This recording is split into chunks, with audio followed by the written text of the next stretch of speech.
لا حول ولا قوة إلا بالله العلي العظيم. أعوذ بالله من الشيطان اللعين الرجيم. بسم الله الرحمن الرحيم. الحمد لله الذي هدانا لهذا وما كنا لنهتدي لولا أن هدانا الله. لقد جاءت رسل ربنا بالحق. مولانا و مولا الثقلین محبوب رب المشرقین جد الحسن والحسین بالقاسم محمد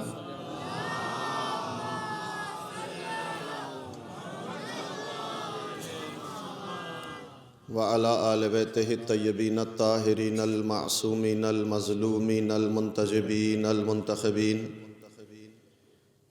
الذین اذهب اللہ عنہم الرجس وطہرہم تطہیرا.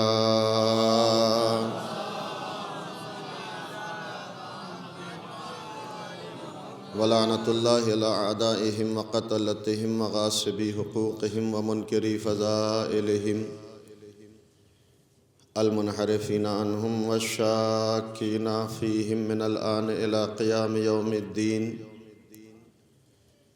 اما بعد فقد قالت فاطمۃ الزہراء سلام اللہ علیہا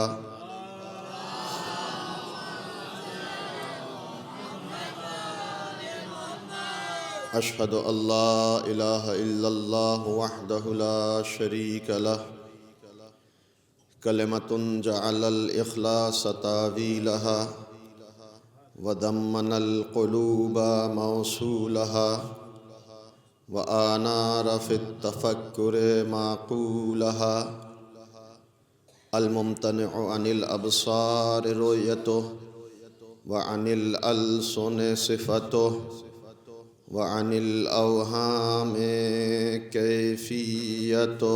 صلوات بھیجیں محمد وآل محمد.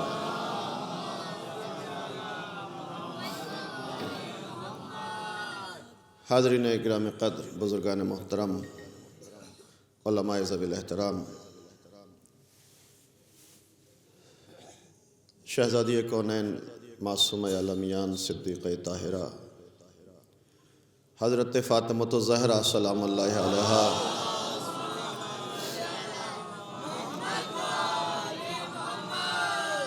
سے ایام مخصوص ہیں. بی بی کی شہادت کی مناسبت سے کائنات کے چپے چپے میں یہ مجالس عزا اور سلسلہ عزا جاری و ساری ہے. اس سلسلے کی پہلی مجلس چند معروضات انشاءاللہ جلدی آپ کی خدمت میں پیش کرنے کی کوشش کروں گا. البتہ ایک گزارش کرنا چاہتا ہوں، جسارت نہ ہو جائے، تھوڑا سا آپ حضرات اگر آگے آ جائیں اور مجلس کا ماحول تھوڑا سا مرتب ہو جائے.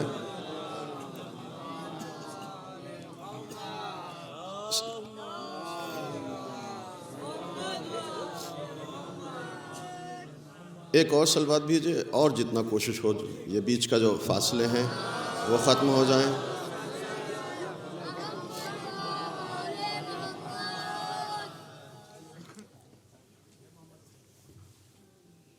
ایک صلوات اور بھیج دیں محمد وآل محمد.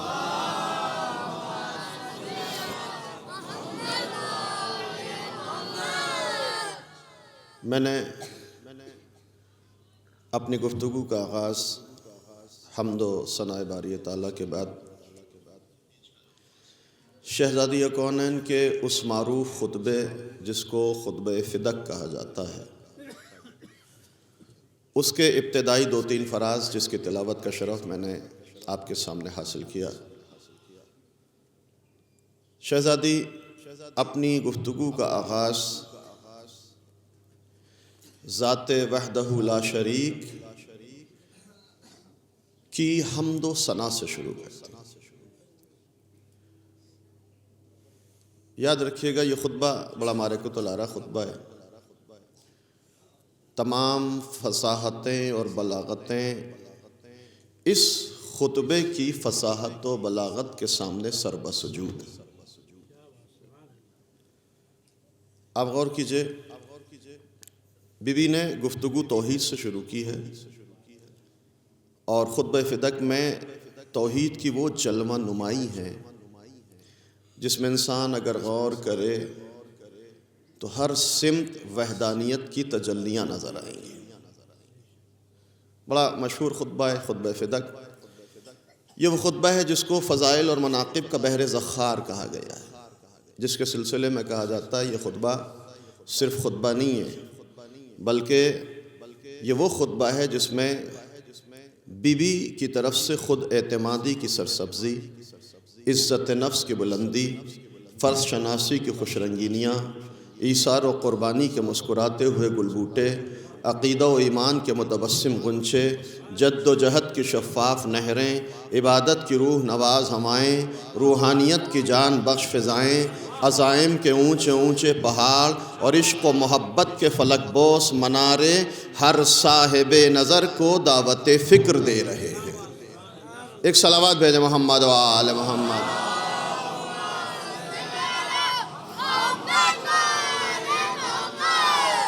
اب آپ ذرا غور کیجئے، چند جملے ہیں، انہی کی مجھے وضاحت کرنی ہے۔ پورے خطبے کی وضاحت ایک مجلس میں نہیں بلکہ عشروں میں بھی نہیں کی جا سکتی، لہذا دو تین جملے اور ابتدائی اور انہی کی تھوڑی سی توضیح اور تشریح آپ کی شہزادی ارشاد فرماتی ہیں، اشہد اللہ الہ الا اللہ وحدہ لا شریک لہ، میں گواہی دیتی ہوں کہ اس کے علاوہ کوئی معبود نہیں ہے، اس کے علاوہ کوئی لائق سجدہ نہیں ہے، اس کے علاوہ کوئی لائق بندگی نہیں ہے۔ یہ توحید ایسا کلمہ ہے کہ جس کی بنیادوں میں اخلاص پایا جاتا ہے۔ میرا خدا وہ ہے، اس کے بعد شہزادی ارشاد فرما رہی ہیں کہ میرا خدا وہ ہے۔ توجہ کیجیے گا، گفتگو توحید کی ہے، موضوع انتہائی خشک اور بڑا ثقیل اور سنگین سا ہے، لیکن انشاءاللہ آپ حضرات نے توجہ کی اور سلوات سے سہارا دیا تو انشاءاللہ جلدی جلدی کچھ باتیں آپ کی خدمت ہوں۔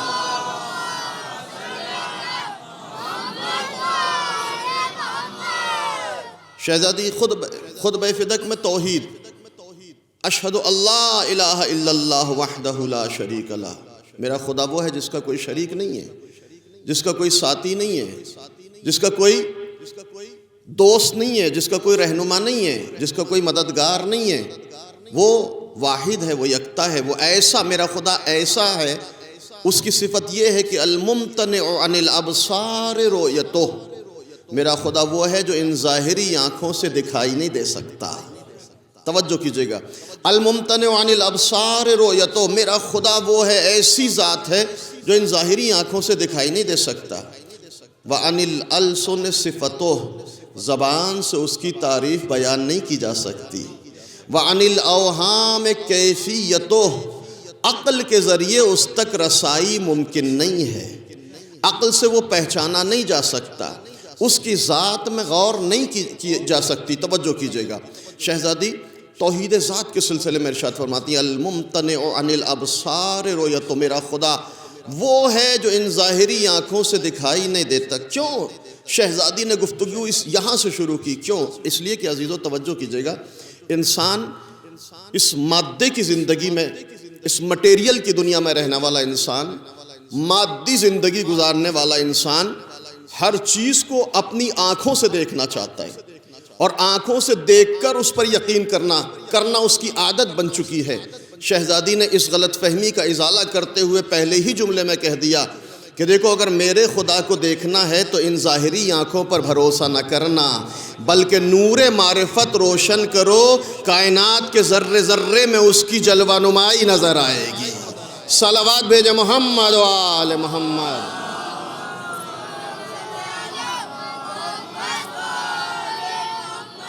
میرا خدا وہ ہے جو تمہیں ان ظاہری آنکھوں سے دکھائی نہیں دے گا۔ توجہ کیجئے گا، گفتگو میں نے کہا کہ سنگین ہے شہزادی کے خطبے کے ذیل میں۔ میرا خدا وہ ہے جو ظاہری آنکھوں سے دکھائی نہیں دے۔ اب یہ انسان ہر چیز کو ظاہری آنکھوں سے دیکھتا ہے۔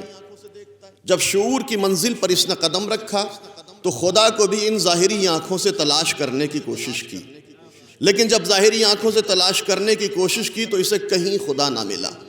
اس نے ہر جگہ خدا کو دیکھا لیکن کہیں اسے خدا نظر نہ آیا۔ ہر جگہ تلاش کیا، ہر جگہ دیکھا، سب کچھ نظر آیا لیکن خدا نظر نہ آیا۔ خدا نظر آتا بھی کیسے؟ اس لیے کہ وہ ان آنکھوں سے دکھائی دینے والی ذات نہیں ہے۔ الممتنع عن الابصار رؤیتو، شہزادی پیغام دے رہی ہیں کہ میرا خدا تمہیں ان ظاہری آنکھوں سے دکھائی نہیں دے سکتا۔ یہ انسان ہے، ہر چیز کو ظاہری آنکھوں سے دیکھتا ہے، خدا کو بھی ظاہری آنکھوں سے دیکھ کر تلاش کرنا شروع کیا، کہیں خدا نہیں آیا۔ یہ مایوس ہے، حیران ہے، پریشان ہے، کہتا ہے پالنے والے ہر جگہ تجھے تلاش کیا، تو ہمیں کہیں نظر نہیں آیا، ہر جگہ تجھے دیکھنے کی کوشش کی، ہر چیز نظر آئی لیکن تو نظر نہیں آیا۔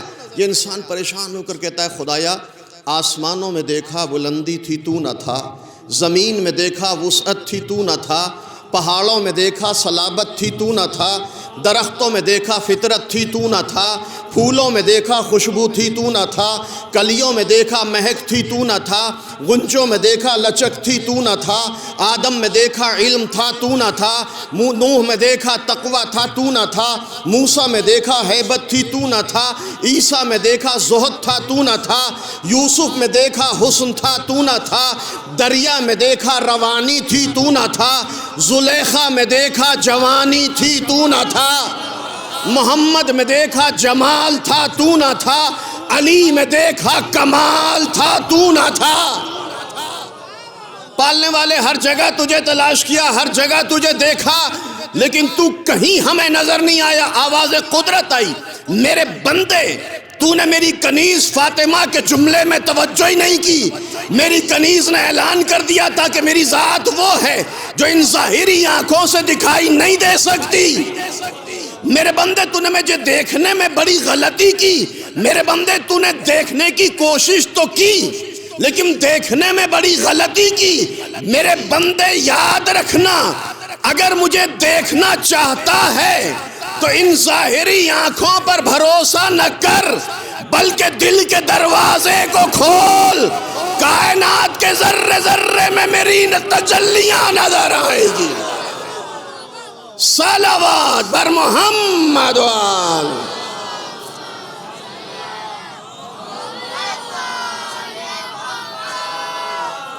الممتنع عن الابصار، میرا خدا وہ ہے جو ظاہری آنکھوں سے دکھائی نہیں دے گا۔ یہ انسان ظاہری آنکھوں سے خدا کو دیکھ رہا ہے۔ شہزادی توحید کو سمجھا رہی ہیں، یہ انسان ظاہری آنکھوں سے دیکھ، پالنے والے ہر جگہ دیکھا، تو کہیں نظر نہیں آیا۔ میرے بندے غلطی کر دی، مجھے دیکھنا ہے، مجھے دیکھنا چاہتا ہے تو ان آنکھوں پر، ان ظاہری آنکھوں پر بھروسہ نہ کر، نور معرفت روشن کر، دل کی آنکھوں کو کھول، دل کی دروازوں کو کھول۔ اگر تو نے دل کی آنکھوں سے مجھے دیکھا تو کائنات کا ذرہ ذرہ میرے وجود کی گواہی دیتا ہوا نظر آئے گا، ہر جگہ تجھے میرا وجود نظر آئے گا۔ مگر ظاہری آنکھوں سے نہیں، دل کی آنکھوں کو کھول، معرفت کا چراغ جلا، پھر تجھے ہر جگہ نظر آؤں گا۔ بڑا مشہور سوال ہے مولا کائنات سے کیا گیا، یا علی کیا آپ نے خدا کو دیکھا ہے؟ یا علی کیا آپ نے خدا کو دیکھا ہے؟ علی نے مسکرا کر جواب دیا کہ اگر دیکھا نہ ہوتا تو سجدہ نہ کرتا۔ صلوات بر محمد و آل محمد۔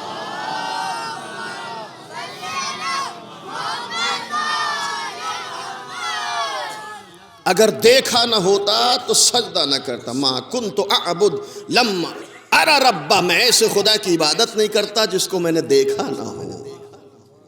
ما رأيت شيئا الا اللہ قبلہ وبعدہ ونفسہ، مولا فرماتے ہیں میں نے کسی چیز کو نہیں دیکھا مگر ہر چیز میں مجھے اس کے نور کی تجلیاں نظر آئیں۔ ہر چیز میں خدا ملا، ہر چیز سے پہلے خدا کو دیکھا، ہر چیز کے بعد خدا کو دیکھا، ہر چیز میں خدا کو دیکھا۔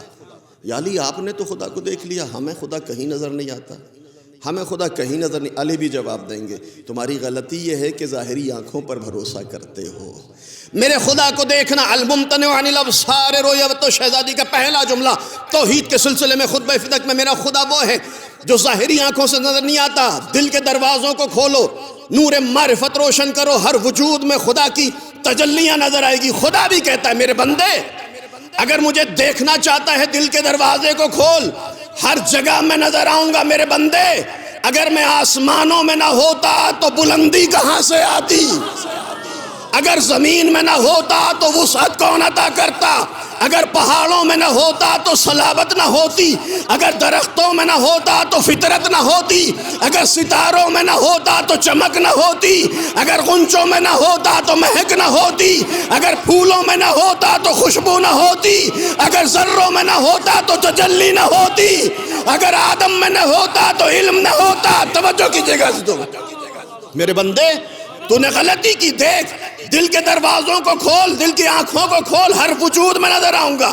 اگر درختوں میں نہ ہوتا تو فطرت نہ ہوتی، غنچوں میں نہ ہوتا تو مہک نہ ہوتی، پھولوں میں نہ ہوتا تو خوشبو نہ ہوتی، محمد میں نہ ہوتا، توجہ کی جگہ، آدم میں نہ ہوتا تو علم نہ ہوتا، نوح میں نہ ہوتا تو تقوی نہ ہوتا، موسیٰ میں نہ ہوتا تو ہیبت نہ ہوتی، عیسیٰ میں نہ ہوتا تو زہد نہ ہوتا، یوسف میں نہ ہوتا تو حسن نہ ہوتا، دریا میں نہ ہوتا تو روانی نہ ہوتی، زلیخا میں نہ ہوتا تو جوانی نہ ہوتی، محمد میں نہ ہوتا، محمد میں نہ ہوتا تو جمال نہ ہوتا، علی میں نہ ہوتا تو کمال نہ ہوتا۔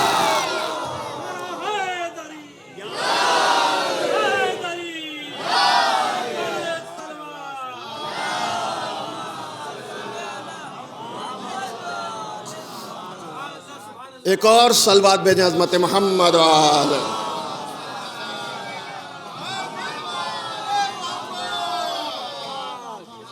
میرا خدا وہ ہے جو ظاہری آنکھوں سے دکھائی، الممتنع عن الابصار رؤیتہ، پہلا جملہ خطبہ فدق کا، وہ ذات ہے، وہ ایسی ذات ہے جو ظاہری آنکھوں سے دکھائی نہیں دے سکتا۔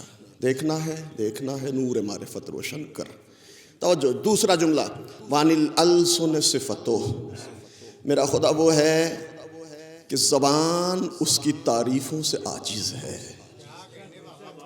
انسان کتنی بھی اس کی حمد و ثنا کر لے، حق حمد و ثنا ادا ہو ہی نہیں سکتا۔ یہ تو خود انسان کے شرف کی بات ہے کہ اس معبود کی تعریفیں کرتا ہے، ورنہ اس کی تعریف انسان نہیں کر سکتا۔ وعن زبانیں عاجز ہیں، اور عجیب و غریب جملہ ہے، وعن الاوہام کیفیتہ، میرا خدا وہ ہے جس کو عقل کے ذریعے نہیں پہچانا جا سکتا، اس کی ذات میں غور نہیں کیا جا سکتا۔ توحید ذات کے سلسلے میں چاروں قسموں کی طرف اشارے کیے ہیں شہزادی نے اپنے اس خطبے میں۔ توحید کی 4 قسمیں علماء موجود ہیں، علماء علم کلام کہتے ہیں توحید کی 4 قسمیں، توحید ذات، توحید صفات، توحید افعال اور توحید عبادت۔ وقت محدود ہے، ساری گفتگو نہیں کی جا سکتی، لیکن پہلا مرحلہ توحید ذات کا ہے۔ وعن الاوہام کیفیتہ، اے انسان تیرے بس کی بات نہیں، تو اس کی ذات میں غور کرے۔ اگر تو نے اس کی ذات میں غور کیا تو اس کی ذات میں غور نہیں کر سکتا۔ اچھا بی بی اگر اس کی ذات میں غور نہ کریں تو پھر اس کو پہچانے کیسے، اس کی معرفت کیسے حاصل کریں؟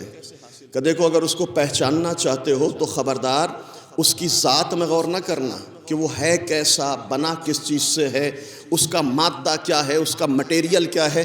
شہزادی کہتی ہیں کہ دیکھو اس کی ذات میں غور نہیں کرنا، ہاں اگر اس کی معرفت حاصل کرنا چاہتے ہو تو اس کی مخلوقات میں غور کرو، اس کی موجودات میں غور کرو، اس کی مصنوعات میں غور کرو۔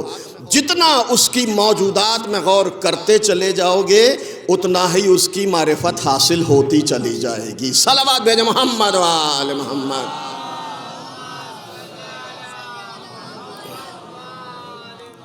افلا ينظرون، سورہ غاشیہ، افلا ينظرون الى الابل کیف خلقت، میرے حبیب ان لوگوں سے کہو کیا اونٹ کی خلقت میں غور نہیں کرتے کہ ہم نے اونٹ کو کس حکمت سے خلق کیا؟ افلا ينظرون الى الابل کیف خلقت والى السماء کیف رفعت والى الارض کیف سطحت والى الجبال کیف نصبت، میرے حبیب ان سے کہو کیا اونٹ کی خلقت میں، اونٹ کی حکمت میں غور نہیں کرتے کہ ہم نے کس حکمت سے خلق کیا؟ میرے حبیب کئی لوگ آسمان کو نہیں دیکھتے، توجہ کیجئے گا، اللہ کی ذات میں غور نہیں کرنا، اس کی موجودات میں غور کرو۔ میرے حبیب کئی اونٹ کو نہیں دیکھتے کس حکمت سے خلق کیا؟ میرے حبیب کئی لوگ آسمان کو نہیں دیکھتے کہ ہم نے آسمان کے شامیانے کو بغیر ستون کے کس طرح بلند کر دیا؟ میرے حبیب کے لوگ زمین کو نہیں دیکھتے کہ ہم نے زمین کے فرش کو کس حکمت سے بچھایا؟ میرے حبیب کیا پہاڑوں کو نہیں دیکھتے کہ زمین کے بیلنس کو برقرار رکھنے کے لیے پہاڑ جیسی میخیں کس طرح نصب کی؟ کوئی اعلان پروردگار اعلان کرنا چاہتا ہے کہ میری مخلوقات میں، میری موجودات میں، میری مصنوعات میں غور کرو، اور جتنا میری موجودات میں غور کرو گے اتنا ہی میری معرفت حاصل ہوتی چلی جائے گی۔ لیکن خبردار ذات میں غور نہیں کرنا، ذات میں، اس لیے کہ مولا امیر المومنین حضرت علی بن ابی طالب علیہ السلام ارشاد فرماتے ہیں،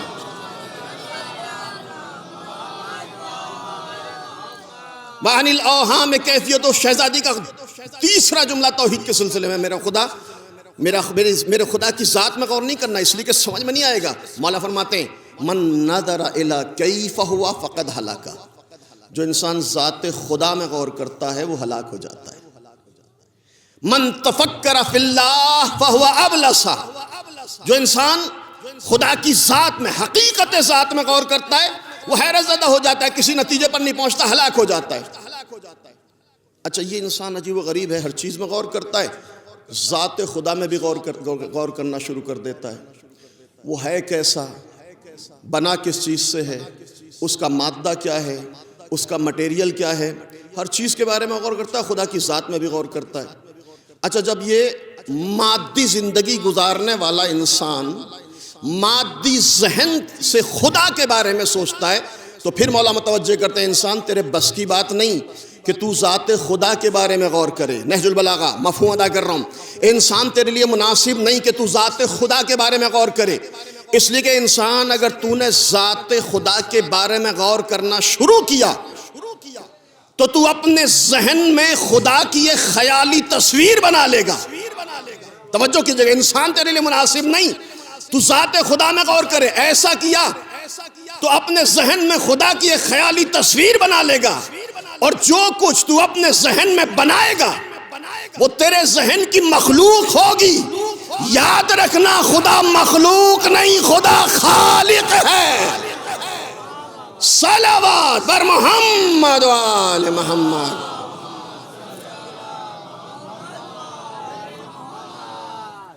لیکن یہ انسان ہے وَعَنِ الْأَبْصَارِ رُؤْيَتُهُ، میرا خدا ظاہری آنکھوں سے دکھائی نہیں دے گا۔ وَعَنِ الْأَوْهَامِ کیفیتُهُ، خبردار اس کی ذات میں غور نہیں کرنا۔ معرفت چاہتے ہو مخلوقات میں غور کرو، شہزادی ارشاد فرما رہی ہیں۔ لیکن انسان ہے، سوچتا ہے، ہر چیز کے بارے میں سوچتا ہے۔ اچھا جب سوچتا ہے تو واقعاً ایک خیالی تصویر بنا لیتا ہے۔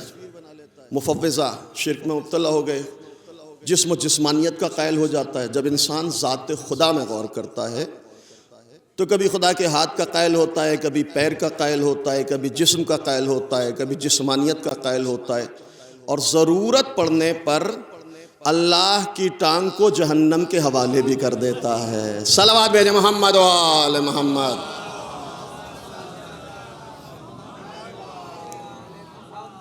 توجہ کیجئے گا، نہیں اس کو پہچاننا ہے، اس لیے کہ وہ احد ہے، وہ واحد ہے۔ یہ بڑے خوبصورت جملے ہیں۔ وہ ذات وہ ہے، خبردار اس کی ذات میں غور نہیں کریں، اس لیے کہ وہ احد لا ند لہ، وواحد لا ضد لہ، وصمد لا کفو لہ۔ خدا وہ ایسا احد ہے جس کا کوئی دوسرا نہیں ہے، وہ ایسا واحد ہے جس کا کوئی ثانی نہیں ہے۔ بڑا عجیب جملہ کا ہے، احد لا ند لہ، وہ احد ہے، ایسا احد جس کا کوئی ثانی نہیں ہے۔ عجیب مسئلہ ہے، وہ ایک ہے جس کا کوئی ثانی نہیں ہے۔ آپ سورہ توحید پڑھتے ہیں نا، کیا اعلان کیا گیا؟ میرے حبیب اعلان کرو قل هو اللہ احد۔ توجہ کیجئے گا، میرے حبیب کہہ دو کہ اللہ ایک ہے، یہی ترجمہ ہوتا ہے نا اس کا، قل هو اللہ احد، کہہ دو کہ اللہ ایک ہے۔ اب یہاں علماء موجود ہیں، دیکھیں عربی میں دو لفظ ہیں، ایک واحد، دوسرے احد۔ بڑی ذمہ داری سے کہہ رہا ہوں، واحد کا ترجمہ ایک ہے، احد کا ترجمہ ایک نہیں ہو سکتا۔ لیکن ہم کیا کہتے ہیں؟ قل هو اللہ احد، میرے حبیب کہہ دو کہ اللہ ایک ہے۔ تمام زبانوں نے اس لفظ احد کا یہی ترجمہ کیا کہ اللہ ایک ہے۔ یاد رکھیے گا، یہ دنیا کی ساری زبانوں کی مجبوری ہے کہ وہ لفظ احد کا ترجمہ ایک کرتی ہیں، ورنہ ایک واحد کا ترجمہ ہے، احد کا ترجمہ نہیں ہے۔ ایک واحد کا ترجمہ جب اللہ نے اپنی توحید، حقیقت توحید کو بیان کیا، سورہ توحید میں تو یہ نہیں کہا کہ قل هو اللہ واحد، میرے حبیب کہہ دو کہ اللہ واحد ہے، بلکہ کہا قل هو اللہ احد۔ میرے حبیب کہہ دو کہ اللہ احد ہے۔ مجبوری ہے ہماری، کہتے ہیں کہ اللہ ایک ہے، یہ واحد کا ترجمہ ہے، احد کا ترجمہ نہیں ہے۔ کیا فرق ہے احد اور واحد میں؟ طلبہ موجود ہیں، علماء موجود ہیں، ان کی موجودگی میں یہ جملہ کہنا چاہتا ہوں، مثال کے ذریعے واضح کرنا چاہتا ہوں احد اور واحد کا فرق۔ توحید کی گفتگو ہے۔ دیکھیں احد اور واحد ظاہری اعتبار سے ہماری مجبوری کی بنیاد پر ہم نے احد کا ترجمہ بھی ایک کیا، واحد کا ترجمہ بھی ایک کیا، لیکن بڑا لطیف سا فرق ہے۔ کیا فرق ہے؟ غور کیجئے گا تاکہ توحید سے تھوڑا سا نزدیک ہو جائے، احد کے معنی سمجھ میں آ جائیں۔ مثال کے طور پر میرے سامنے یہ مائک کا اسٹینڈ ہے، یہ ایک ہے، اس کو عربی میں واحد کہتے ہیں، احد نہیں کہتے۔ یہ ممبر یہاں موجود ہے، ایک ہے، اس کو واحد کہا جاتا، احد نہیں کہا جاتا۔ لیکن فرق کیا ہے احد اور واحد میں؟ توجہ چاہتا ہوں۔ یہ مائک کا اسٹینڈ واحد ہے، اگر مثال کے طور پر اس اسٹینڈ کے برابر میں ایک دوسرا اسٹینڈ رکھ دیا جائے،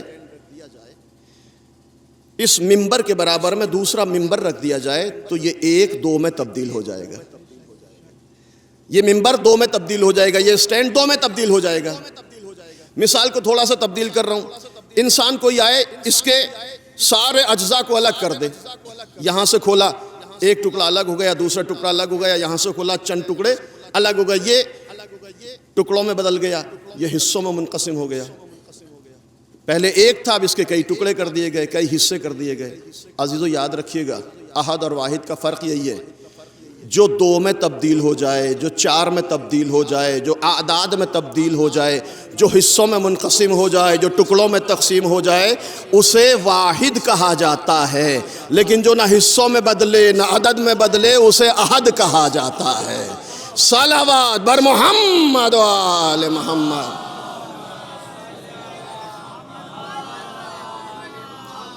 لہذا جب حقیقت توحید بیان کی جاتی ہے تو کہا جاتا ہے احد لا ند لہ، وہ ایسا احد ہے جس کا کوئی دوسرا نہیں، جو حصوں میں نہیں بدل سکتا، جو ٹکڑوں میں تقسیم نہیں ہو سکتا۔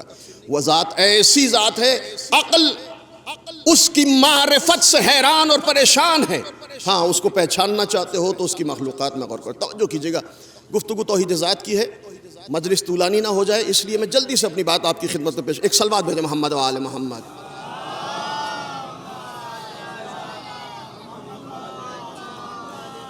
شہزادی نے ابتدا کی ہے توحید سے، چونکہ یاد رکھیے گا تمام عقائد کا دار و مدار، تمام اعمال کا دار و مدار اسی عقیدہ توحید پر ہے۔ تمام معصومین کے کلاموں کو دیکھیں آپ، جتنے بھی خطبے ہیں، جتنے بھی ارشادات ہیں، گفتگو کی ابتدا توحید سے ہوتی ہے، حمد و ثناء ذات باری تعالیٰ سے ہوتی ہے، چونکہ انتہائی اہم ہے۔ سارے عقیدہ رسالت ہو، عقیدہ ولایت ہو، عقیدہ معاد ہو، عقیدہ عدالت خدا ہو، اعمال ہو، فروعات ہو، اصول ہو، ساری چیزوں کی بنیاد عقیدہ توحید ہے۔ اگر عقیدہ توحید درست ہے تو عقیدہ ولایت بھی کام آئے گا، عقیدہ رسالت بھی کام آئے گا، نماز بھی کام آئے گی، روزہ بھی کام آئے گا۔ لیکن اگر بنیاد ہی خراب ہو تو آپ کچھ بھی کر لیجئے، کچھ کام آنے والا نہیں ہے۔ عقیدہ توحید کی بنیاد آپ توجہ کیجئے گا، بالکل ایسے ہی ہے کہ اگر کوئی انسان کھیتی کرنا چاہتا ہے، کھیتی کے لیے زمین کی ضرورت پڑتی ہے۔ کسان جب کھیتی کرنا چاہتا ہے تو اسے زمین کی ضرورت پڑتی ہے، بغیر زمین کے کھیتی نہیں کی جا سکتی۔ آپ نے نہیں دیکھا ہوگا کہ کوئی فضا میں گیہوں اگائے، کوئی ہوا میں دھان کی کھیتی کرنا چاہے، نہیں، کھیتی کے لیے زمین کی ضرورت ہوتی ہے۔ عزیزو جملہ کہنا چاہتا ہوں، تمام عقائد اور تمام اعمال کا دار و مدار عقیدہ توحید کی زمین پر استوار ہوتا ہے۔ اگر عقیدہ توحید کمزور ہے تو انسان کتنی بھی کوشش کر لے، نہ عمل کی کھیتی لگا سکتا ہے، نہ ولایت کا درخت اگا سکتا ہے۔ ایک صلوات بھیجیں محمد و آل محمد۔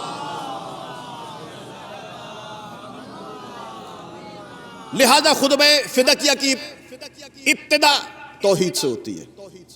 اتنا اہم عقیدہ کہ پیغمبر اسلام جب مبعوث برسالت ہوئے تو کیا اعلان کیا پیغمبر نے؟ قولوا لا الہ الا اللہ تفلحوا، لا الہ الا اللہ کہو کامیاب ہو جاؤ گے۔ میں نے عرض کیا ہے گفتگو تھوڑی سی خشک ہے، لیکن توجہ کیجئے گا، رسول اللہ مبعوث برسالت اعلان ہوا، لا الہ قولوا لا الہ الا اللہ تفلحوا، لا الہ الا اللہ کہو کامیاب ہو جاؤ گے۔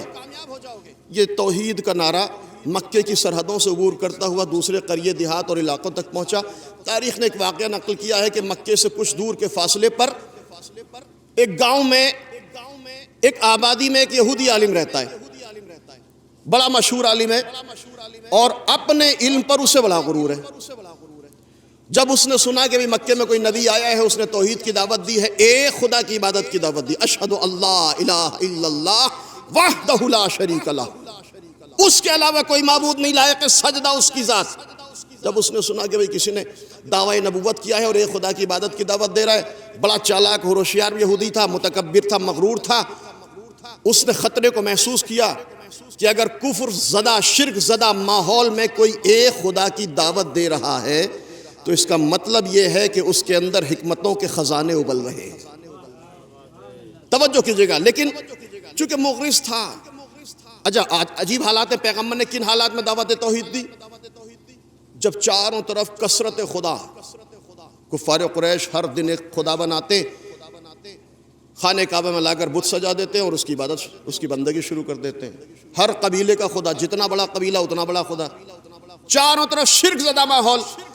نہ صرف کفار بلکہ اہل کتاب، عیسائی عقیدہ تثلیث کے قائل ہیں، 3 خداؤں کو مان رہے ہیں، یہودی جناب عزیر کو خدا کا بیٹا تسلیم کیے ہوئے ہیں، چاروں طرف شرک کا ماحول ہے۔ اس ماحول میں اللہ کے رسول نے ایک خدا کی عبادت کی دعوت دی، توحید کی دعوت دی۔ دیکھو، اللہ کے علاوہ کوئی معبود نہیں، وہ لائق سجدہ ہے، یہ سارے خدا باطل ہیں، حق اور حقانیت اس کی ذات ہے۔ ایک صلوات بھیجے محمد و آل محمد۔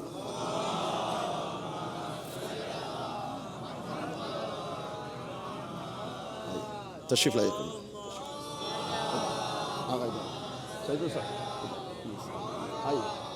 مولانا ادھر آئیے، تشریف ادھر سامنے آ جائیے۔ ایک اور صلوات بھیج دیں محمد و آل محمد۔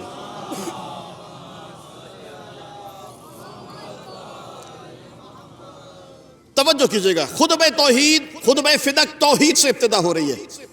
اب آپ محسوس کیجئے، رسول اللہ نے شرک زدہ ماحول میں دعوت توحید دی، اطلاع یہودی کو مل گئی، محسوس کیا، خطرے کو محسوس کیا کہ اگر یہ نعرہ توحید آگے بڑھا تو نہ کفر باقی بچے گا، نہ شرک باقی بچے گا، نہ یہودیت باقی رہے گی، نہ عیسائیت باقی رہے گی۔ لہذا اس نے سوچا کہ پہلے ہی مرحلے پر اس توحید کے نعرے کا مقابلہ کیا جائے تاکہ یہودیت باقی رہ جائے، اور پہلے ہی مرحلے میں مسلمانوں سے ان کے خدا کے بارے میں گفتگو کر کے ان کی توحید کے سلسلے میں بات چیت کریں گے۔ ظاہر سی بات ہے، مسلمان ابھی اخلاق پیغمبر سے متاثر ہو کر مسلمان ہوئے ہیں، توحید ان کی سمجھ میں تو آئی نہیں ہے۔ حقیقت بھی یہ ہے کہ مسلمانوں کی توحید اس وقت سمجھ میں نہیں آئی تھی۔ اکثریت مسلمانوں کی رسول اللہ کے اخلاق سے متاثر ہو کر مسلمان ہوئی ہے۔ کوئی استدلال، کوئی دلیل، کوئی برہان مسلمانوں کے پاس نہیں تھا وجود خدا پر۔ زیادہ تر اللہ کے رسول نے کہہ دیا کہ اللہ ایک ہے، مسلمانوں نے تسلیم کر لیا اخلاق پیغمبر کو دیکھتے ہوئے کہ یہ سچا ہے، صادق ہے، امین ہے، جھوٹ نہیں بولتا۔ جب اس نے کہہ دیا کہ وہ ایک ہے تو ایک ہی ہے، لہذا سب مسلمان ہو گئے۔ حقیقت توحید سمجھ میں نہیں آئی ہے۔ یہودی عالم اس بات کو جانتا ہے کہ سارے مسلمان حقیقت توحید سے بے خبر ہیں، اخلاق رسول اللہ سے متاثر ہو کر مسلمان ہوئے، لہذا پہلے ہی مرحلے میں مسلمانوں سے ان کی توحید کے بارے میں چند سوالات کیے جائیں گے۔ نتیجہ مسلمان جواب نہیں دے پائیں گے، ہوگا کیا؟ مسلمانوں کی بے عزتی ہوگی اور یہودیت کی برتری ثابت ہو جائے گی۔ اس خیال سے وہ یہودی عالم اپنے گاؤں، اپنے قریے سے سفر کر کے مکے میں آیا۔ مکے میں آنے کے بعد اس نے اعلان کیا کہ میں نے سنا ہے تمہارے نبی نے ایک خدا کی عبادت کی دعوت دی ہے، میں تمہارے خدا کے مسلمانوں میں تمہارے خدا کے بارے میں کچھ سوالات کرنا چاہتا ہوں۔ توجہ کیجئے گا، اب مسلمان جمائیں، یہودی سوال کر رہا ہے حقیقت توحید، یہودی سوال کر رہا ہے مسلمانوں میں تمہارے خدا کے بارے میں تم سے کچھ پوچھنا آیا ہوں۔ مسلمان پوچھتے ہیں بتاؤ کیا پوچھنا ہے؟ کہ مسلمانوں میرے 3 سوال تمہارے خدا کے بارے میں، 3 سوال تمہاری توحید کے بارے میں، کون ہے جو میرے سوالات کے جواب دے؟ سارے مسلمان بیٹھے، یہودی کہتا ہے دیکھو میرا پہلا سوال تم سے یہ ہے، توجہ کیجئے گا عزیزو، سوالات تھوڑے سے سخت ہیں لیکن انشاءاللہ جوابات میں آپ کو لطف آئے گا، توجہ کیجئے گا۔ یہودی کہتا میرا پہلا سوال مسلمانوں تمہارے خدا کے بارے میں، تمہاری توحید کے بارے میں میرا تم سے پہلا سوال یہ ہے کہ مسلمانوں تم یہ کہتے ہو کہ خدا وجود رکھتا ہے، اور عقل یہ کہتی ہے کہ ہر وجود سے پہلے کوئی نہ کوئی چیز موجود ہوتی ہے، بتاؤ تمہارے خدا کے وجود سے پہلے کیا ہے؟ مسلمان آئے تھے اس خیال سے بھئی یہودی ہے، سوال کرے گا ہم جواب دے دیں گے، لیکن بڑا عجیب و غریب یہودی نے سوال کر لیا۔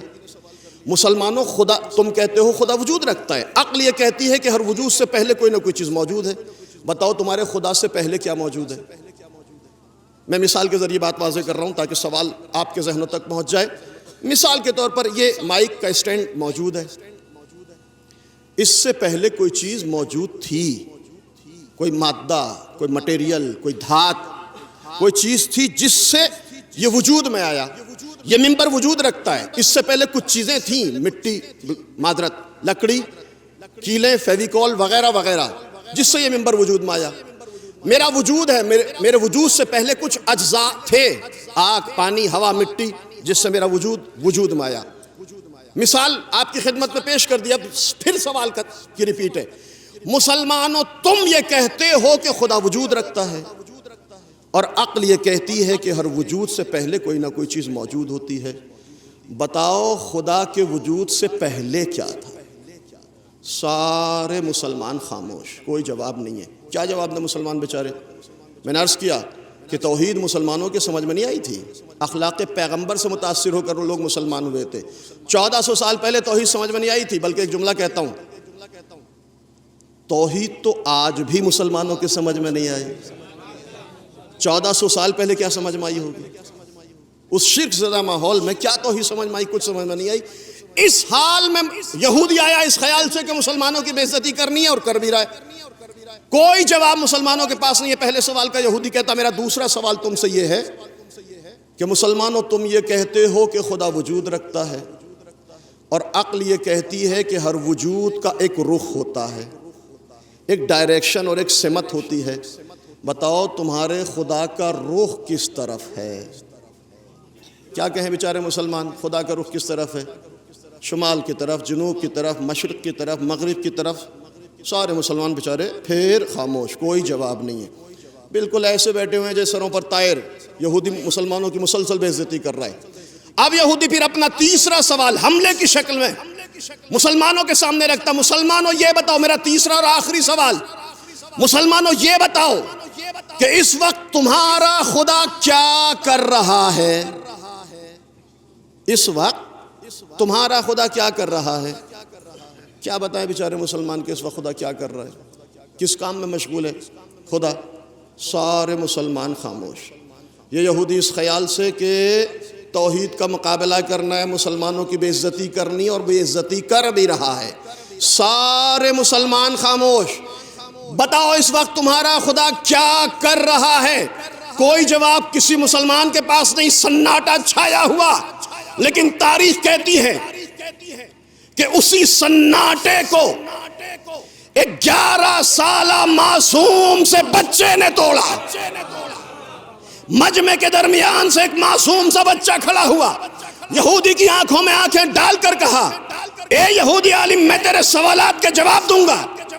یہودی عالم خود کو دیکھتا ہے، اس معصوم سے بچے کو دیکھتا ہے، اپنے علم اور اپنے علم کے غرور اور تکبر کو دیکھتا ہے، اس معصوم سے بچے کی معصومیت کو دیکھتا ہے۔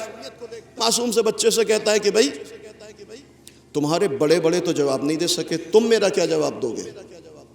شاید بچے نے جواب دیا ہو کہ بڑے وہ ہیں جن کا ماضی بت پرستی میں گزرا ہے، میں منادی وحدانیت ہوں، میں توحید کی لاج رکھنے آیا ہوں۔ صلوات بر محمد و آل محمد۔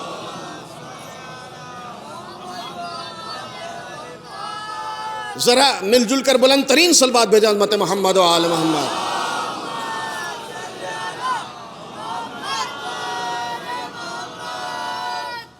میں تیرے سوالات کے جواب دوں گا۔ بچہ یہودی سے کہہ رہا میں سوالات کے جواب دوں گا۔ اب نہیں معلوم یہودی کے ذہن میں کیا آیا کہ اچھا ٹھیک ہے، یہ تمہارے بڑے جواب نہیں دے رہے ہیں، تم ہی میرے سوالات کے جواب دو۔ شاید یہ سوچا ہو یہودی نے، اس متکبر اور مغرور عالم نے، یہودی نے یہ سوچا ہو کہ بھئی بڑے تو جواب نہیں دے پائے، یہ بچہ اصرار کر رہا ہے کہ میں تیرے سوالات کے جواب دوں گا، چلو بچے سے گفتگو کی جائے۔ جتنی دیر گفتگو ہوگی اتنی ہی دیر یہ مسلمان شرمندگی محسوس کریں گے اپنے اندر. شاید اس خیال سے یہودی کہتا ٹھیک ہے یہ جواب بڑے جواب نہیں دے پائے, تم کہہ رہے ہو میرے سوالات کا جواب دو. بچہ بھی کہتا ہاں جواب دوں گا. بچہ کہتا ہے ایک ایک سوال کی تکرار کر, ریپیٹ کر, میں تیرے ایک ایک سوال کا جواب دوں گا. یہودی کہتا ٹھیک ہے. بچہ کہتا بتا تیرا پہلا سوال کیا ہے. توجہ کیجئے گا, حقیقت توحید. شہزادی نے ابتدا توحید سے کی ہے خطبہ فدق میں. بچہ کہتا بتا تیرا پہلا سوال کیا ہے. یہودی تکرار کرتا ہے مسلمانوں تم یہ کہتے ہو کہ تمہارا خدا وجود رکھتا ہے, عقل یہ کہتی ہے کہ ہر وجود سے پہلے کوئی نہ کوئی چیز موجود ہوتی ہے, بتاؤ تمہارے خدا سے پہلے کیا ہے, بتاؤ تمہارے خدا سے پہلے کیا ہے. ایک مرتبہ بچہ کہتا ہے یہودی کی آنکھوں میں آنکھیں ڈال کر کہتا ہے یہودی عالم یہ بتا تجھے 1 سے لے کے 10 تک گنتی آتی ہے. یہودی کہتا ہے میں تم سے تمہارے خدا کے بارے میں بات کر رہا ہوں, وجود خدا کی گفتگو کر رہا ہوں, تم 1 سے لے کے 10 تک گنتی پوچھ رہے ہو. کہاں بتا تو صحیح آتی ہے یا نہیں آتی, تب بتاؤں گا کہ خدا کے وجود سے پہلے کیا ہے. یہودی کہتا سب کو آتی ہے, مجھے بھی آتی ہے. کیسا آتی ہے تو ذرا سنا, 1 سے 10 تک گنتی سنا. ظاہر سی بات ہے اتنا بڑا عالم ہے اس کو 1 سے 10 تک گنتی نہیں آتی ہوگی. جلدی اس نے 1 سے لے کے 10 تک گنتی سنا دی. جب 1 سے 10 تک گنتی سنا دی بچہ پھر دیکھتا ہے یہودی کی طرف, کہتا ہے ہاں 1 سے 10 تک تو آتی ہے, لیکن یہ بتا 10 سے 1 تک الٹی گنتی بھی تجھے یاد ہے یا نہیں. 10 سے 1 تک الٹی گنتی بھی آتی ہے یا نہیں. کہا وہ بھی آتی ہے. کہا ذرا سنا. یہودی کہتا بھی کبھی تم سیدھی گنتی سن رہے ہو, کبھی الٹی گنتی سن رہے ہو. میں توحید کی بات کر رہا ہوں, میں حقیقت وجود کی بات کر رہا ہوں, میں تمہاری ذات پروردگار کی گفتگو کر رہا ہوں. تم کبھی سیدھی گنتی کبھی الٹی گنتی. بچہ کہتا سنا تو صحیح, ذرا الٹی گنتی بھی سنا دے دیکھوں آتی یا نہیں آتی. اب اس نے بچے کو پھر گنتی سننا الٹی گنتی پڑھنا شروع کی, سنانا شروع کی. توجہ کیجئے گا مسلمانوں, تم یہ کہتے ہو کہ خدا وجود رکھتا ہے, عقل یہ کہتی ہے کہ ہر وجود سے پہلے کوئی نہ کوئی چیز موجود ہوتی ہے, بتاؤ تمہارے خدا سے پہلے کیا ہے. بچہ کہتا الٹی گنتی سنا, آتی ہے یا نہیں. کہاں آتی ہے ذرا سنا. اب اس نے سنانا شروع کیا. 10 9 8 آگے چلا. 3 2 1 ایک پر آ کر خاموش ہو گیا. ایک پر آ کر ساکت ہو گیا, خاموش ہو گیا. جیسے ہی ایک پر آ کر خاموش ہوا, بچے نے یہودی کی آنکھوں میں آنکھیں ڈال کر کہا اے یہودی عالم بتا اس 1 سے پہلے کیا ہے. بتا اس 1 سے پہلے کیا ہے.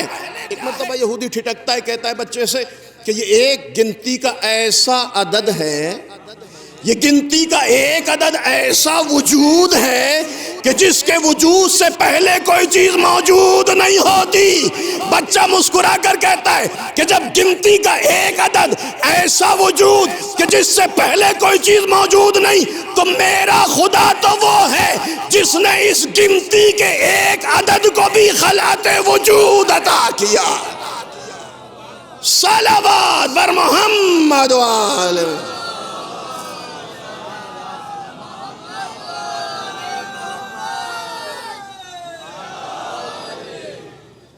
ایک اور صلوات بھیجیں حضرت محمد وآل محمد.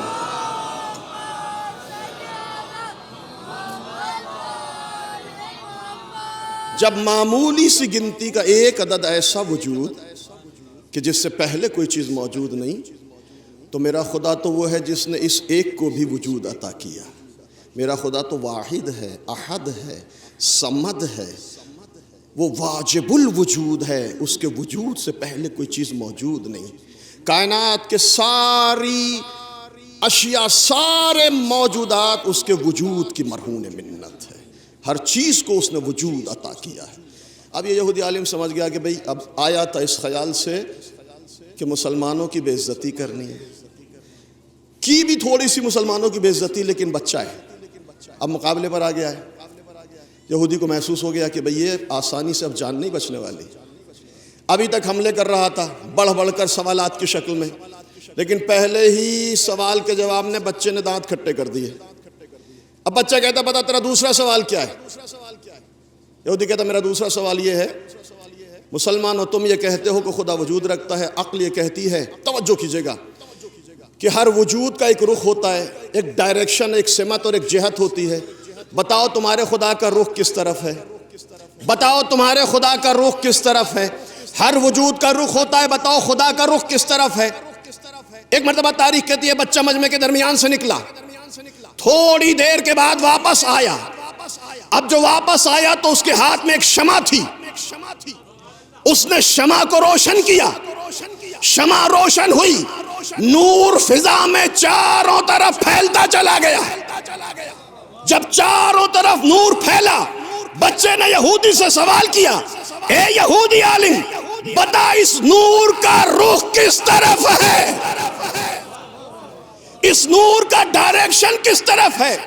اس نور کی سمت کس طرف ہے؟ اس نور کی جہت کس طرف ہے؟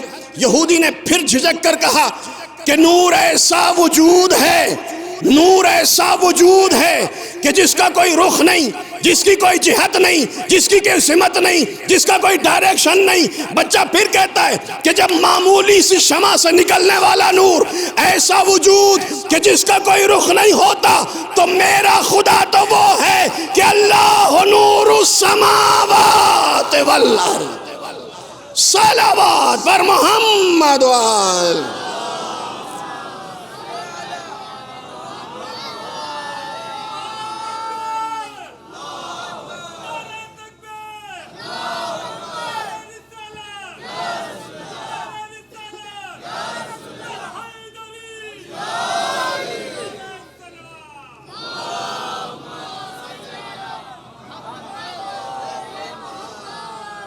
جب معمولی سی شمع سے نکلنے والا نور اس کا کوئی رخ نہیں، تو میرا خدا تو اللہ نور السماوات والارض، دنیا کے سارے نور اس کے نور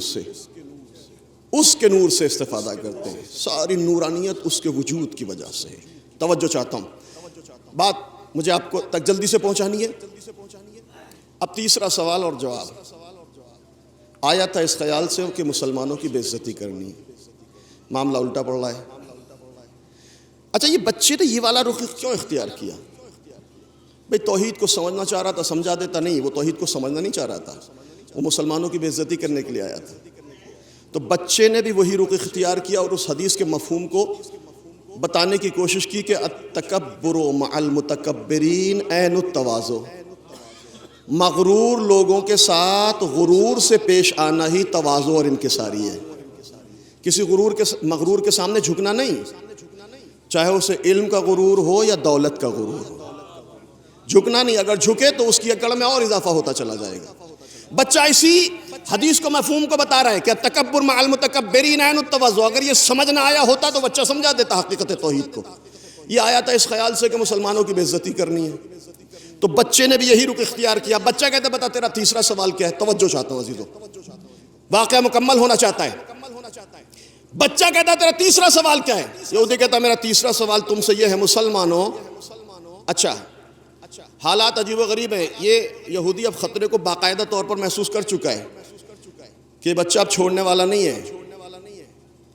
اچھا، جب حالات ایسے بگڑے تھے تو یہودی کو چاہیے تھا کہ میدان چھوڑ کر نکل جاتا۔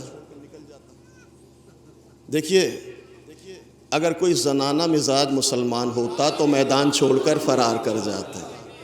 یہودی تھا، مغرور تھا، لیکن اتنی غیرت تھی کہ میدان چھوڑنے کے لیے تیار نہیں ہوا۔ بچہ کہتا بتا تیرا تیسرا سوال کیا ہے؟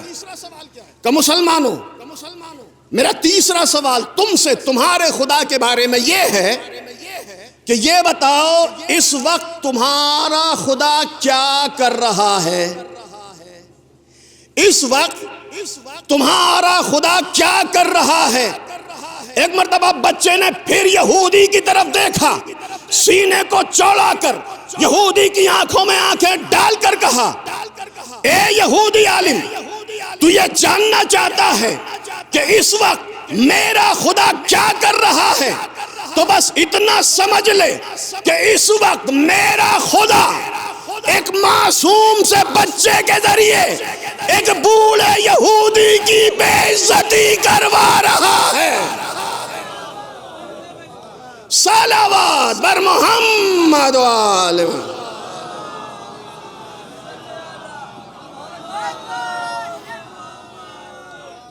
اس وقت میرا خدا ایک معصوم سے بچے کے ذریعے ایک بوڑھے یہودی کی بے عزتی کروا رہا. آیا تھا مسلمانوں کی بے عزتی کرنے کے لیے، لیکن 11 سالہ معصوم سے بچے نے دانت کھٹے کر دیے. واقعہ مکمل ہو گیا، لیکن تاریخ نے تلاش کرنا شروع کیا کہ بچہ کون تھا، کس کی آغوش تربیت میں پلا تھا، کس گھرانے کا چشم و چراغ تھا.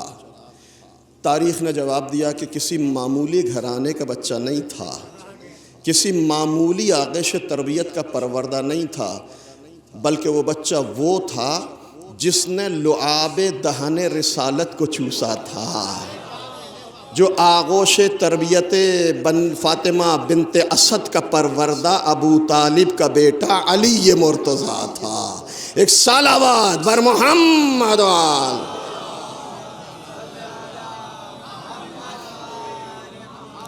بلند ترین صلوات بھیجو حضرت محمد وآل محمد.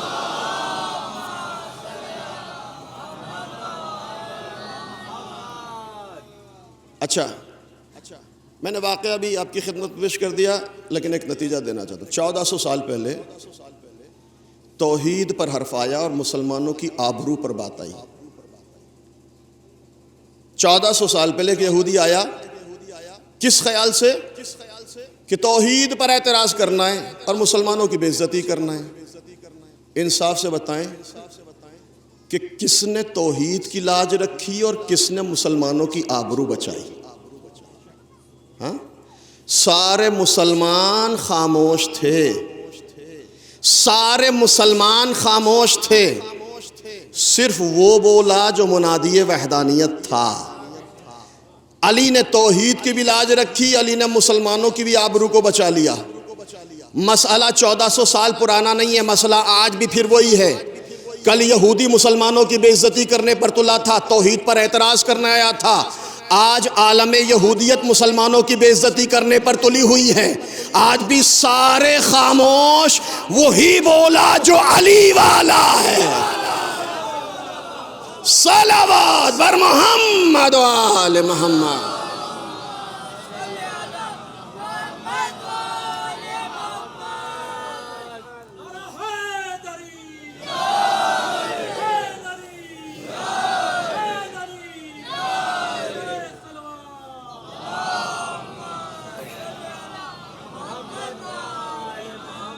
بلند ترین صلوات بھیجیں حضرت محمد و آل محمد.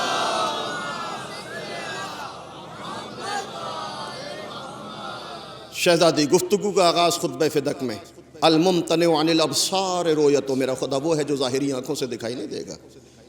وعن الالسن صفتو، میرا خدا وہ ہے کہ زبان اس کی تعریف سے عاجز ہیں. وعن الاوہام کیفیتو، میرا خدا وہ ہے عقل کی رسائی اس کی ذات تک ممکن نہیں ہے. توجہ، ایک جو 2-3 باتیں کہہ کر آگے بڑھنا چاہتا ہوں. چاروں قسم کی طرف توحید کی اشارہ کیا شہزادی نے، لیکن توحید ذات میں نے آپ کی خدمت میں مختصراً اشارے کیے. ایک اور مسئلہ ہے توحید عبادت، یعنی ساری بندگی اس سے، سارے سجدے اس سے مخصوص ہوں، ساری عبادتیں اس کے لیے. شہزادی نے اس کی طرف بھی اشارہ کیا ہے. شہزادی فرماتی ہیں کہ ابتدأ الاشیاء علی من شیء کان قبلہا، اللہ نے اس کائنات کو خلعت وجود عطا کیا اس سے پہلے کہ کچھ یہاں موجود ہو، یعنی اس نے عدم سے ساری چیزوں کو وجود عطا کیا. آپ بھی بہت ساری چیزیں بناتے ہیں، کچھ دیکھ کر، کچھ سیکھ کر، کہیں سے حاصل کر کے انسان کچھ چیزیں بناتا اور اپنی اختراعات اور اپنی ایجادات پر اکڑتا ہے. لیکن شہزادی کہتی ہے میرا خدا وہ ہے کہ اس نے اس وقت دنیا کو وجود عطا کیا کہ جب نہ دیکھنے کے لیے کوئی چیز موجود تھی، نہ سیکھنے کے لیے کوئی چیز موجود تھی. عدم سے اس نے ہر چیز کو وجود عطا کیا. اور کیوں وجود عطا کیا؟ کیا اس کو ضرورت تھی ان چیزوں کی؟ کیا آسمان کی ضرورت تھی؟ کیا زمین کی ضرورت تھی؟ آفتاب و مہتاب کی ضرورت تھی؟ نہیں. شہزادی کہ کسی چیز کی لا حاجت تھا، کسی چیز کی ضرورت نہیں. پھر کیوں بنایا؟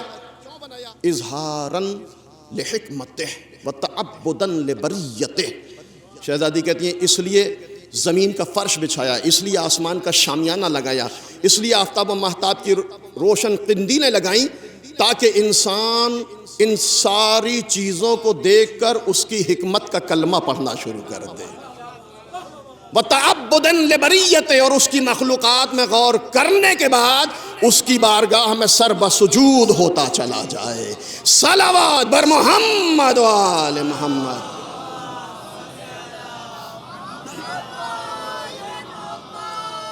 تاکہ انسان اس کا سجدہ کرے، اس کی بندگی کرے، اس کی اطاعت کرے۔ کیوں یہ بندگی؟ کیا اس کو سجدوں کی ضرورت ہے؟ کیا اس کو وہ ہماری اطاعتوں کا نعوذ باللہ محتاج ہے؟ کیا اسے ہماری نمازوں کی ضرورت ہے؟ شہزادی اس کی طرف بھی اشارہ کریں کہ نہیں، نہ اس کو اس مخلوقات کی ضرورت ہے، نہ اسے ہمارے سجدوں اور نمازوں کی ضرورت ہے۔ پھر کیوں اس نے نمازوں اور سجدوں کو رکھا؟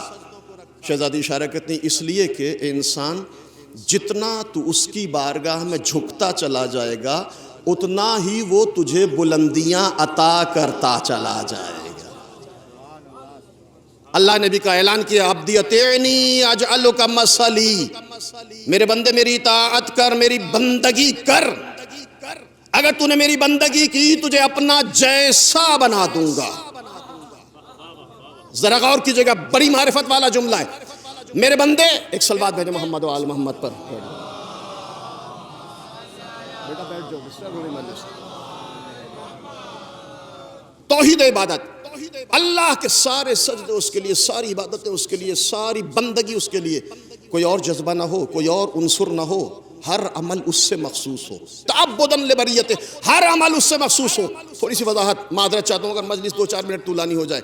ہر عمل اس کے لیے ہو، ہر عمل اس کے لیے ہو، نماز، روزہ، مجلس، فرش عزا، ماتم، تبرک، انجمن، سب کچھ اس کے لیے ہو۔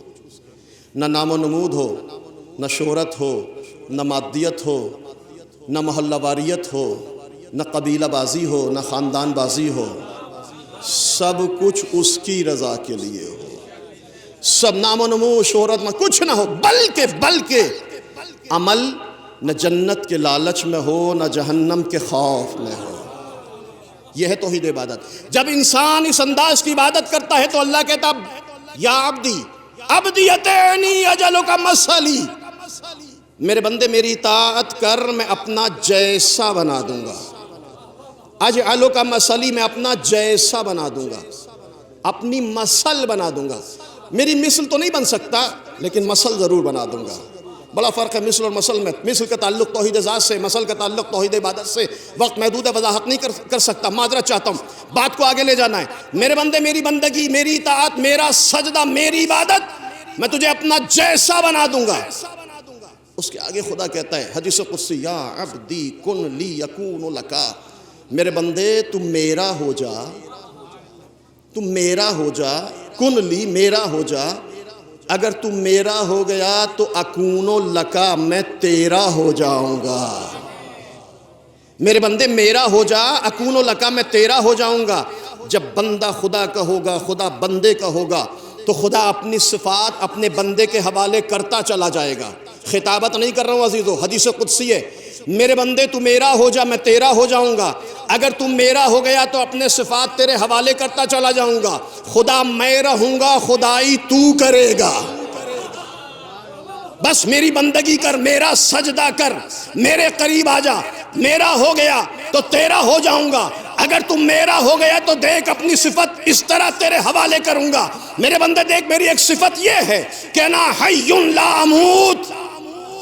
میرے بندے دیکھ، میری ایک صفت یہ ہے کہ میں حی ہوں، میں زندہ ہوں، اور ایسا زندہ کہ لا اموت، مجھے کبھی موت نہیں آ سکتی۔ اجعلک حیا لا تموت، میرے بندے اگر تو میرا ہو گیا تجھے بھی زندگی عطا کر دوں گا، اور ایسی زندگی کہ تو بھی کبھی مر نہیں سکتا۔ اب دنیا تعجب نہ کرے کہ 14 صدیاں بیت گئیں، حسین زندہ کیوں؟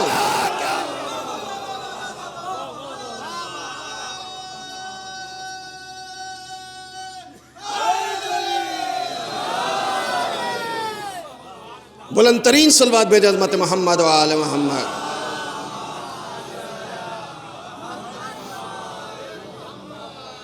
توحید عبادت، میرا سجدہ کر، میری بندگی، میری اطاعت کر، پھر دیکھ اس مقام پر پہنچاتا ہوں جہاں سردار ملک جبریل بھی نہیں پہنچ سکتا۔ میری بندگی کر، تو میں حی ہوں، تجھے زندگی عطا کر دوں گا۔ دوسرا جملہ، قریب تو آ، میری بندگی تو کر، میرا سجدہ تو کر، میرے سامنے سر بسجود تو ہو، پھر دیکھ کہاں پہنچاتا ہوں میں، ہائی تجھے زندگی عطا کر دوں گا۔ دوسرا جملہ خدا کہتا میرے بندے دیکھ، ایک میری صفت یہ ہے کہ انا غنی لا افتقر شیئا، میرے بندے میں بے نیاز ہوں، میں غنی ہوں، میں بے نیاز ہوں، مجھے کسی چیز کی ضرورت نہیں۔ اجعلک غنیا لا تفتقر شیئا، میرے بندے اگر تو میرا ہو گیا تو تجھے بھی ایسا بے نیاز بنا دوں گا، پوری کائنات تیری محتاج ہوگی، تجھے کسی کی ضرورت نہیں پڑ سکتی۔ ہاں میرے قریب آ، بس میری بندگی کر۔ تیسرا اور آخری جملہ حدیث قدسی کا، ذرا غور کیجئے گا عزیزو، عجیب جملہ ہے، اس کی معرفت کو محسوس کریں، لیکن اس جملے کی معرفت کو محسوس کرنے سے پہلے اتنی بلند صلوات بھیجیں تاکہ ہمارے لیے یہ جملہ واضح ہوتا چلا جائے۔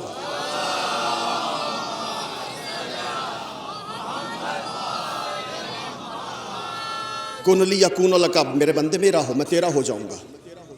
توحید عبادت، میں حی ہوں تجھے زندگی عطا کر دوں گا، میں بے نیاز ہوں تجھے بھی غنی بنا دوں گا۔ دوسروں کے مال پر قبضہ کر کے غنی بننا اور ہوتا ہے، اللہ کی بارگاہ میں اطاعت کرنے کے بعد بے نیاز بننا اور ہوا کرتا ہے۔ میرے بندے میں غنی ہوں تجھے بھی بے نیاز بنا دوں گا۔ اور اب جملہ سنیں عزیزو، بڑا عجیب جملہ ہے، میرے بندے میرے قریب آ، اپنی صفات تیرے حوالے کروں گا، حی ہوں تجھے زندگی دے دوں گا، بے نیاز ہوں تجھے غنی بنا دوں گا۔ اور یہی نہیں میرے بندے دیکھ، میری ایک صفت یہ ہے کہ میں قادر مطلق ہوں، میں ہر چیز پر قدرت رکھتا ہوں۔ اگر میرا ہو گیا، اگر میرے قریب آ گیا، میری بندگی کی، تو دیکھ میں ایسا خدا ہوں، میں ایسا قادر مطلق ہوں کہ انا اقول للشیء کن فیکون، میں ایسا قادر مطلق ہوں کہ جب کسی چیز سے کہتا ہوں ہو جا تو وہ شے ہو جاتی ہے۔ اجعلک ان تقول للشیء کن فیکون، میرے بندے اگر میرا ہو گیا، اگر میرا ہو گیا تجھے بھی ایسی قدرت عطا کر دوں گا کہ جب کسی چیز سے کہے گا ہو جا تو وہ شے معرض وجود میں آ جائے گی۔ تجھے صاحب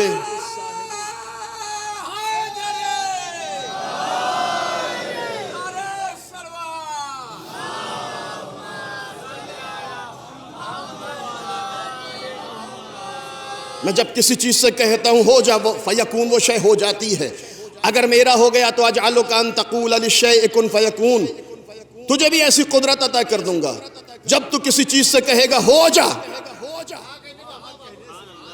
اگر انگلی کا اشارہ کرے گا ڈوبتا ہوا سورج واپس پلٹ کر آئے گا، مردے کو ٹھوکر مارے گا میرا نام لیتے ہوئے زندہ ہو جائے گا۔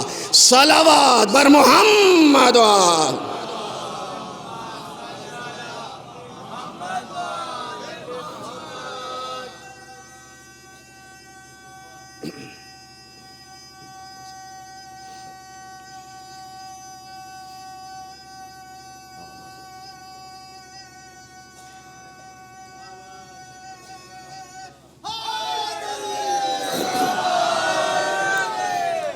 اتنی ہی بلند صلوات بھیجیں عظمت محمد و آل محمد۔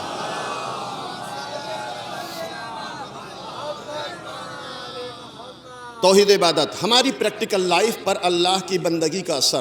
تعبداً شہزادی کہتی ہیں اللہ کا سجدہ کرو، اس کی بندگی کرو، اگر ایسا ہوا وہ تمہیں اپنا جیسا بنا دے گا۔ اجعلک مثلی، اللہ اعلان کر رہا میری عبادت کرو میں اپنا مثل بنا دوں گا۔ زیارت جامع کبیرہ میں آیا ہے ائمہ علیہ السلام کے لیے وَأَنْتُمُ الْمَثَلُ الْأَعْلَىٰ، آپ اللہ کی مثل اعلیٰ ہیں ائمہ علیہ السلام، آپ اللہ کی مثل، میرے بندے قریب آ، میری بندگی، میرا سجدہ کر۔ پھر دیکھ کس مقام پر پہنچاتا ہوں، خدا میں رہوں گا، خدائی تو کرے گا۔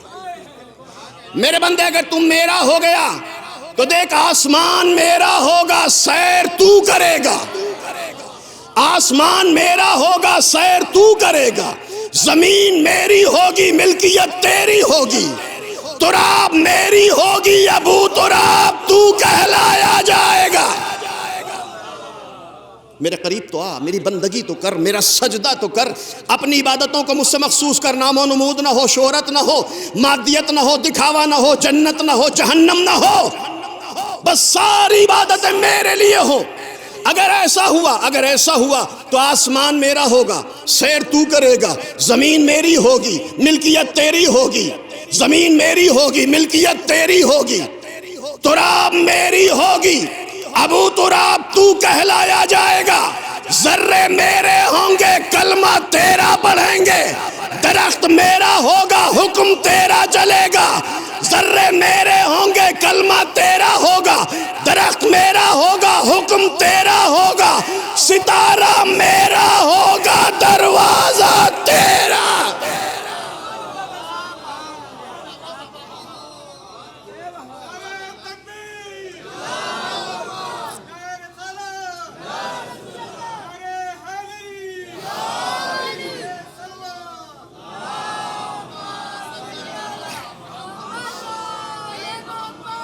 نہیں، بلند آواز میں درود بھیجیں حضرت محمد وآل۔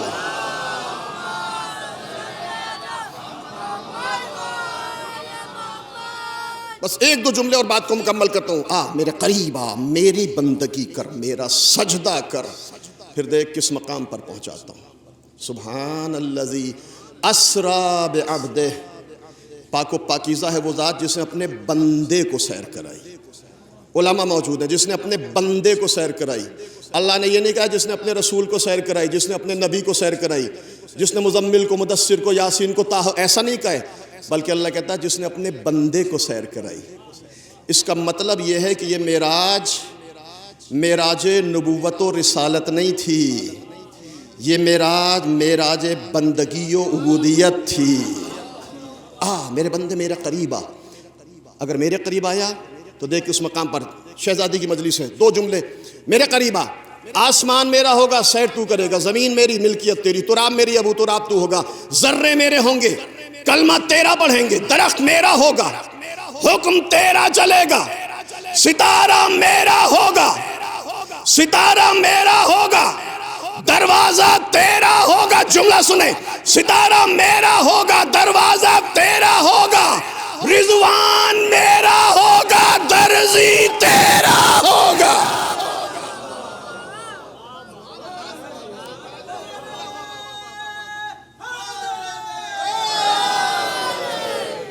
قریب تو آجا، میری بندگی تو کر، اپنی مجلسوں کو مجھ سے مخصوص کر دے، اپنی عزاداری کو میرے لیے، میری رضا اور میری خوشنودی کے لیے کر، اپنی نمازیں میرے لیے، تو پھر دیکھ کس مقام پر پہنچاتا ہوں۔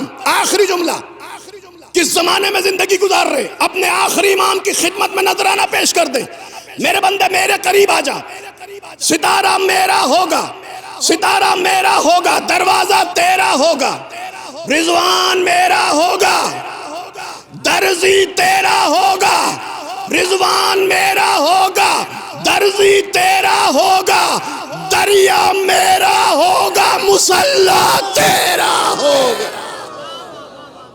صلوات بر محمد وآل۔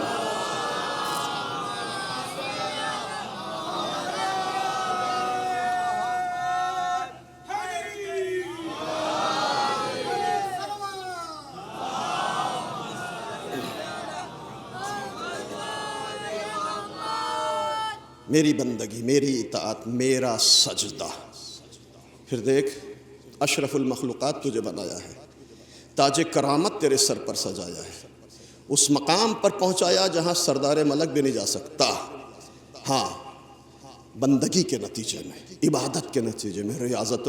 بندے آجا میرے قریب آ، اگر تو میرے قریب آیا تو دیکھ محمود میں رہوں گا، محمد تجھے بنا دوں گا، اعلیٰ میں رہوں گا، علی تجھے بنا دوں گا، فاتر میں کہلاؤں گا، فاطمہ تجھے بنا دوں گا، محسن میں رہوں گا، حسن تجھے بنا دوں گا، قدیم الاحسان میں کہلایا جاؤں گا، حسین تجھے بنا دوں گا۔ صلوات بھیجیں محمد و آل محمد۔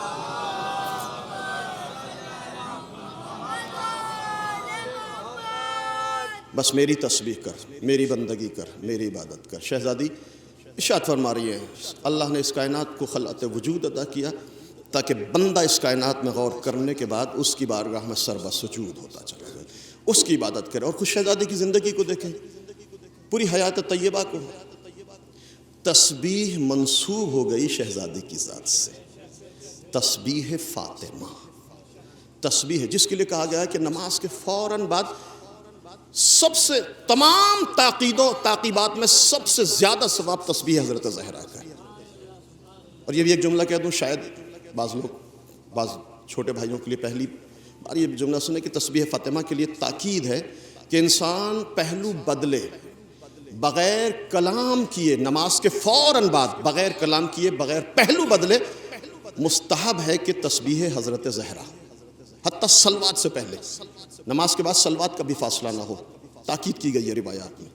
یعنی یہ اتصال اس بات کی علامت ہے کہ تسبیح کو وہی اہمیت حاصل ہے جو نماز کو حاصل ہے، کوئی فاصلہ نہ ہو، رخ تبدیل نہ ہو، گفتگو نہ ہو، کلام نہ ہو، فوراً تسبیح ہے۔ شہزادی کی زندگی پوری حیات طیبہ، 18 سالہ حیات طیبہ مشعل راہ ہے کاروان بشریت کے لیے، سرمشق حیات ہے پوری زندگی، حتیٰ جب شہزادی کے آخری لمحات ہیں نا، کیا کہا ہے اسماء بنت امیس سے، زندگی کے آخری لمحات،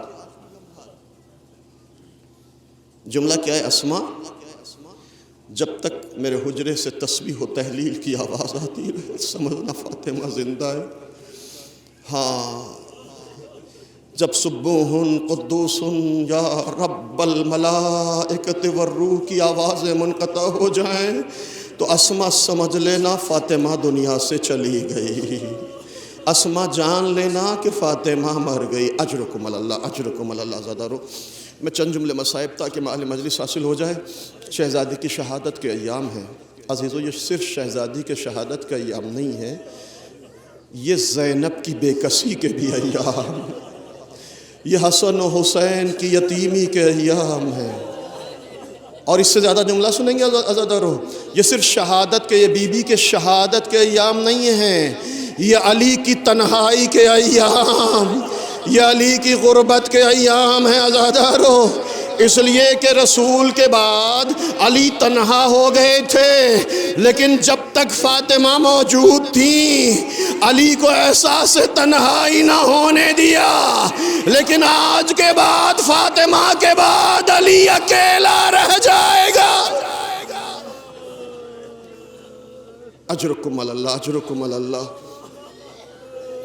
آج کے بعد علی کو احساس تنہائی ستانے لگے گا، آج کے بعد علی کو احساس سے تنہائی ڈسنے لگے گا۔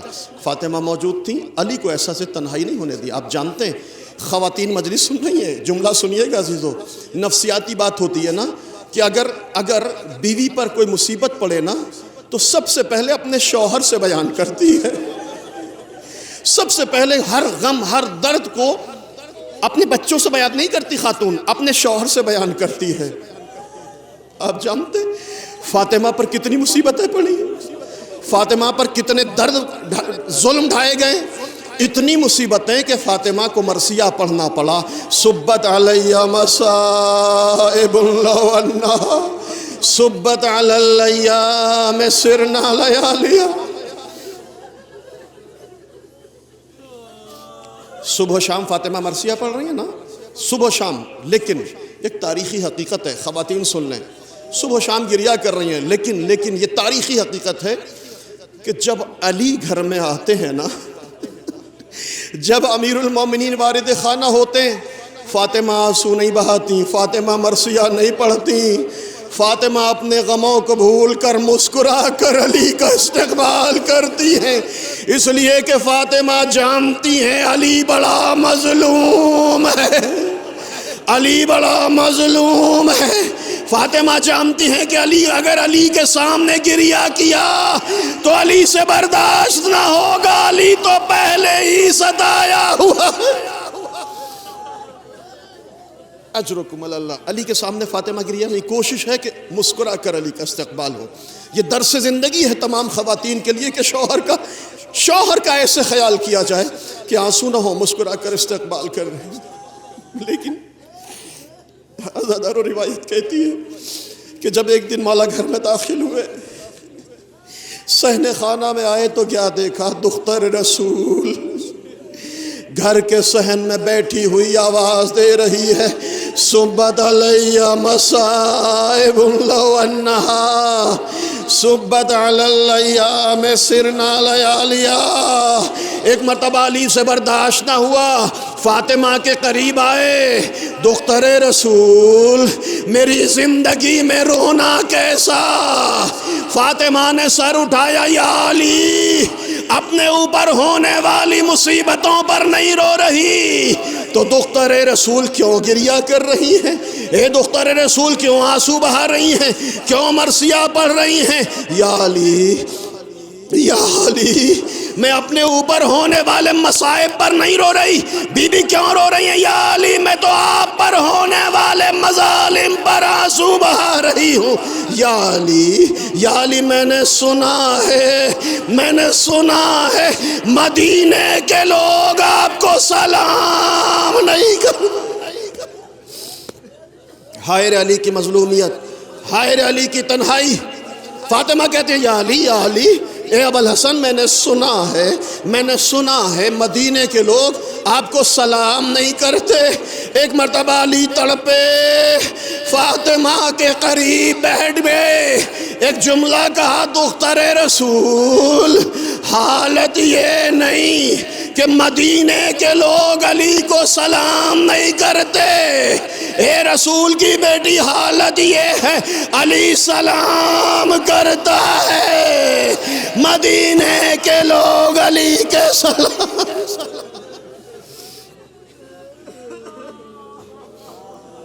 اے رسول کی بیٹی علی سلام کرتا ہے، مدینے کے لوگ علی کے سلام کا جواب نہیں دیتے. بس دو جملے، زحمت تمام کر رہا ہوں، مصائب آپ سنیں گے، یہاں علماء موجود ہیں، بعد کی مجالس میں شہادت کے مصائب سنیں گے. بس دو جملے. اے دختر رسول حالت یہ ہے علی سلام کرتا ہے، مدینے کے لوگ علی کے سلام کا جواب نہیں دیتے. فاطمہ نے سر اٹھایا، آواز دی، السلام علیکہ یا امیر المومنین. اے ابو الحسن گھبرانا نہیں، مدینے کے لوگ سلام کریں نہ کریں، رسول کی بیٹی صبح و شام، یا علی رسول کی بیٹی صبح و شام آپ پر سلام کرے گی، السلام علیکہ یا امیر المومنین. اس کے بعد آپ جملہ سنتے ہیں، جملہ سنیں گے آزادارو. بس آخری جملے، زحمت تمام کر رہا ہوں. آواز دیتی ہیں بی بی، آواز دیتی ہیں، اسماء ذرا مصلی بچھا دے، اے اسماء میرا مصلی بچھا دے.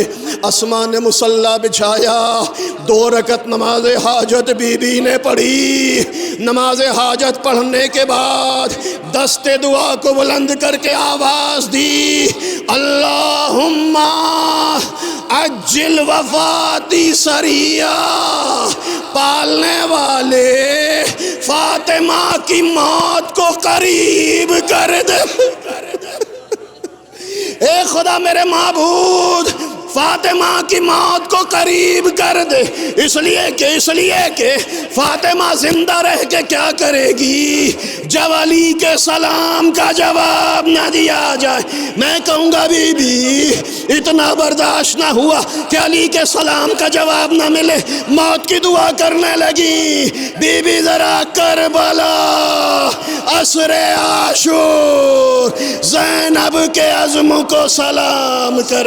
ایک بہن کی نگاہوں کے سامنے شمر کا خنجر، حسین کا گلا، زینب کی بے کسی، شاید بقی کا رقیہ ہو مادر گرامی، آپ کا ماجرا حسین زیر خنجر ذبح ہو رہا ہے، زینب بے کس ہو گئی.